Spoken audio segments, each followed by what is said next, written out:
Welcome to Talking Business. I'm your host, Darcey Edwards with Queen Bee Leadership Training. Talking Business is just that. We are talking business with business leaders, leaders in the community, and those who change their communities with entrepreneurship. This podcast is presented by Xpose Hope as a thank you to the business community. Catch us on all the platforms. Find us, follow us, and review us. Welcome, this is Talking Business, and I'm your host, Darcey Edwards, and today we are speaking with Crystal Grover with Grazing Goddess Charcuterie. She's going to tell us how to say that right. So how do you say it? The way that I've remembered to say it in the past when I was remembering that I was going to include it in my business name was a funny word name called cooter, which actually used to be a character on an old TV show. Yes, but of Hazzard. If you can say the word cooter, then you'll remember to say charcuterie. Charcuterie. Yeah. Perfect. Yep. Awesome. That's how I remember. Wonderful. So how did this idea come about? Because you're fairly newer in business. It's right. Not like 20 years down the road. But how did this come about? I sometimes really struggle to come up with a good answer to that because my background is in a completely different direction. I just think I've known for a very long time that I wanted to be a business owner. And so Grazing Goddess was open just over a year ago, so August of 2020, which was a crazy time to try and launch a business. But, you know, it was what it was. But the career that I had, things changed. I was in business banking for about 20 years, at the same company for about 20 years. And you know, the industry was going through some changes, and as a result, the position that I held at the time, which was in business leadership, was absorbed into another role. And so my team was moved over onto that team, and from a business standpoint, actually, I didn't think that was such a bad idea, especially from customers' experience, but it also meant that my role was not going to be there anymore, and I was severanced from the company. And I hit pause and started thinking about the different business ideas that I'd had and held on to. And the more I started thinking about Grazing Goddess, the more I was like, I think this is it. This is what I'm going to do. And I started building. Wonderful. And it does have to do with, okay, so I love cheese, just so you know. And you know that. You've brought me amazing cheeses from around the world, or around Oregon. How did you start that process of finding the right vendors to make it where, so this is one of her boxes, if you've never seen it before. Some people are only going to be listening, so they have to see the video. But how did you find the vendors to make it where they actually could produce what you were needing to have produced? Yeah, so that's literally like one little tiny piece at a time. I knew at some point what I wanted to call the business. I was kind of trying to decide between two different names, and this definitely was the one that I felt like sounded the best. But originally, I wasn't going to launch the way that I did. I ended up taking the idea that I had because it wasn't going to work at the time. With COVID not going away at that time, right. I was like, this isn't going to work this way. I took an idea that I was going to do way later down the road, which was a monthly subscription box for our customers. I was like, maybe I can launch with that first. And so I decided to launch with a subscription box, and very quickly it turned into an online store. Very quickly it turned into corporate gifting. As I was starting to figure out, like, the first couple of boxes, the first couple of months, I was sourcing product basically directly with some of the food manufacturers, and then also working with a distributor who, right before I was launching, like a month or two before I was launching, they did this specialty food event, which was all virtual. And so I had this opportunity to get experience with a ton of food producers all at the same time, and get samples sent to me and all of that. So I got to explore a ton of products just as I was getting ready to launch. I wanted to go with as much local as I possibly could off the get-go. And so our first pilot box was, I think, just about everything except for maybe the crackers were all locally sourced. And then I try to include in most of our packages going forward, I've tried to include something that was local. Excellent. Yeah. So looking back after the last year or so of being in business, what was the one thing that now looking back, you can go, oh man, I wish I would have implemented this earlier, or I would have done X, Y, and Z sooner, or that was a terrible way to like do something. Like, I didn't need to spend that money on that. What's your tip and trick? Because that's really what this is for, is it's tip and tricks for businesses of all levels to glean from each other what works and what doesn't, and what worked for you may not work for somebody else. But what's something that you're like, oh my gosh, I so wish I would have done that sooner? I wish that I would have like uncovered what I viewed a little bit as like a weakness of myself. I wish I would have like come to that realization a little bit sooner, because I think it would have saved me some heartache. So I think sometimes when you have a decision or a challenge that you need to have worked out, we have a tendency sometimes to like procrastinate on it a little bit, right?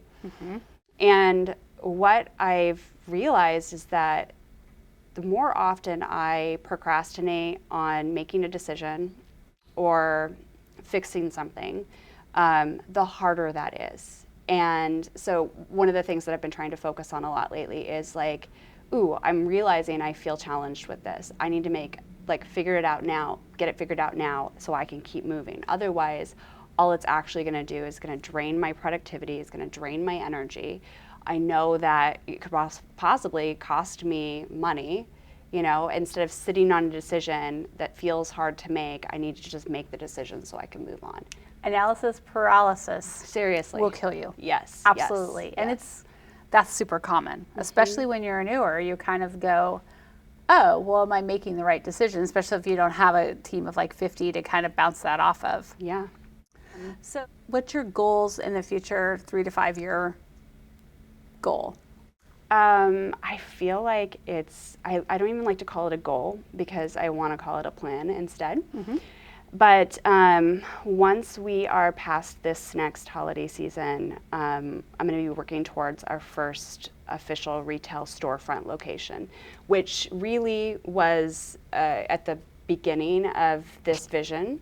And I want to get that open. We'll keep the fulfillment area that we have now, because I want to keep doing the corporate gifting, because I absolutely love doing it. I want to keep our monthly subscription, and the space that I have to do that is just perfect. So I'll keep that as like a fulfillment center, open our first location, and then I would expect within that 3-year period to have at least 2 more locations opened up in other parts of the Portland area.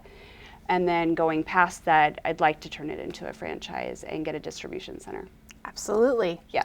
Good. Thank you for having an answer, because so many times when I ask that question, I get the deer in the headlights. Oh, yeah. So I don't love that. I do love that you have a plan, and it's actionable. Yeah. So I love that. Yeah. So do you want to take the box apart? We can. Do you want to do an unboxing? Oh my God. This is like one of those things. Okay, so like the Kardashians do that, right? I guess. I don't know. I've never actually watched it, but I'm assuming. Yes. So we'll do an unboxing. So this is actually November's monthly subscription box. Okay. This is the happy green box that shows up at people's door when they're receiving it, either as a gift or because they ordered it themselves. And what's funny about this is that when I was first in like the development phase of the box, like the size of the box really mattered, like how it opened mattered, right. Yes. Where my logo was going to be placed mattered, and even more than that, like the color mattered. Yes. And I remember like I picked the color, and I remember getting this kind of like sideways look from the person that I was working with, like, are you sure that this is the color that you want? And I was like, yep, this is the color, I know it. So colors matter. Yeah. My coloring in all of my stuff is very deliberate. Yeah. And very specific. And there's meaning behind it. It's part of the experience. It's part of the experience. It's your branding. Yeah. And so, perfect. Well, that is it. So everything, like from ordering to receiving, that's part of the experience. And then unboxing is part of the experience. So what it should feel like is it should feel special. Right. It should feel like you are basically digging for treasure when you're opening your box. I was box. just thinking that, digging for treasure, like, oh, it's a treasure box. Or like Christmas. Exactly. Yes. It's like a present on Christmas or your birthday. Right. Okay, so I'll let you open the top of the box, and then you can take out the first thing that you see on top. And it's really easy. So this is our, thank you. This is our box card. So it tells you what you get. It tells you everything that's inside. It gives you pairing suggestion, tasting notes, and on the front we always feature another goddess. And this month we featured a goddess that has a Native American background because it is National Native American Heritage Month. Right, and so absolutely. November was a good month to do that, yeah. And then all of the goodies that are in here are featured on that card. And usually we have that posted on our site at the very start of the month. And right before our subscribers get their package the week of, they get an email that tells them that their package is on its way. And then it also gives a little bit more information about the products that are going to be included, along with sometimes a recipe or two. Awesome. Yeah. Love it. So there we go. And then we usually include this little card that asks people to come in and check us out on social. And also feel free when they make their platter to tag us on their photos so we can go and congratulate them on their artwork. So if you want to take this one out. I do. So fun. Okay, so we have the Rustic Bakery olive oil. Okay, so I know these intimately. Well, very good. Yes, and they sit beautifully on a platter. That's one of the things that I love about these two. They taste wonderful, but they sit beautifully on the platter. Okay, so we got Oregon hazelnut toffee. Yum, yum, yum, yum, yum. Yes. So you get a tasty little desserty treat. Yes, and homemade is in Bend. And they do, like, all of their toffees are amazing. Phenomenal. Yeah. Okay. And oh yes, tomato tapas jam. This stuff is like basically like the flavor of November. Like you open it, it's like, ooh, is this Thanksgiving? Like it tastes like Thanksgiving. And these guys are Portland based as well. Awesome. These are great to take to the Friendsgiving. Like, you know, you don't really, this is a perfect hostess gift to bring to someone. Yeah. Easy to do. Okay. I have people that are subscribers that will have this. This is their date night every month, or they have like their friends over and do game night, and this is how they what they use to entertain when they do that. Yeah, it's easy, and it's all you have to do is get a platter, which you can get platters made or have them made, and so it comes in this little package. Keep it nice and cool and fresh. Oh my gosh. Okay, so I'm opening the silver packet, and to keep it nice and cool and fresh. Oh my gosh, so here's where the magic is. My little heart just jumped. It's got the cheeses and the meats, all the cheese. Okay, so we have a Harbison Mini. Bloomy, right? Is this the one you got? Yeah, this one is like a soft rind, like bloomy rind cheese. It's got like a spruce bark wrapped on the outside, and the proper way to eat this incredible cheese, which is probably one of my favorite cheeses, but is to, you let it come to room temperature, basically. So you leave it out for like an hour, and then you slit this half the rind top, and you just cut this top layer off, just like maybe fraction, like maybe not even 1/4 of an inch off of the top. And basically what it does is it exposes the paste, and the paste at that point has gotten really goopy and drippy. The more aged this is, the goopier it'll get. So I can tell, like, fabulous. I love a good goopy cheese. Yes, very goopy. Yum! And then we have a harder cheese, which is a balsamic, Beltrano. Gotta say it right fast. So talk about this cheese. So this one I love because, again, it reminds me of like the essence of November, but it's like it's more aged. It's a firmer cheese. It's got a little bit of nuttiness to it and a little bit of sweetness to it from the rind. And then that thing that we love about a good aged cheese, where you can get the little bit of crunch from the protein crystals. Yeah. That's in this cheese as well. Awesome. She knows her cheeses. That's why I like her. Being a dairy girl, I love a good cheese. I love cheese. Okay. That one's our ice pack. So that's just going to keep it all nice and cold. Keeps it all nice. Ice pack. And, okay. Let's so talk this about one this. might be a little bit harder to pronounce, but this is the Dehesa Cordobesa, and it is a Spanish type of salami. What's special about this is, though, the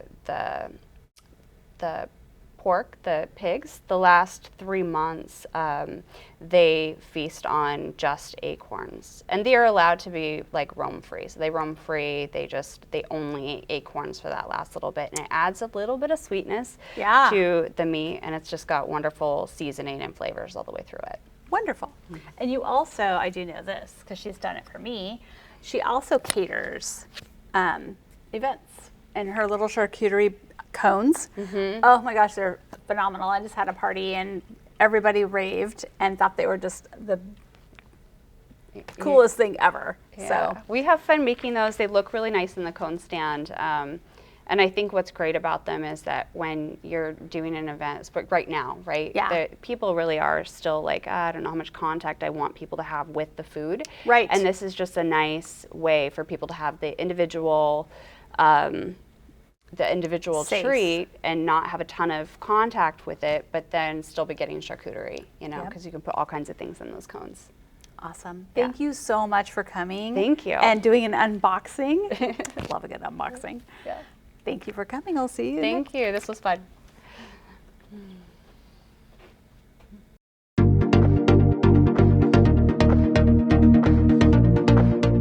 One of our clients had a child who had a chronic, severe condition that hospitalized him often.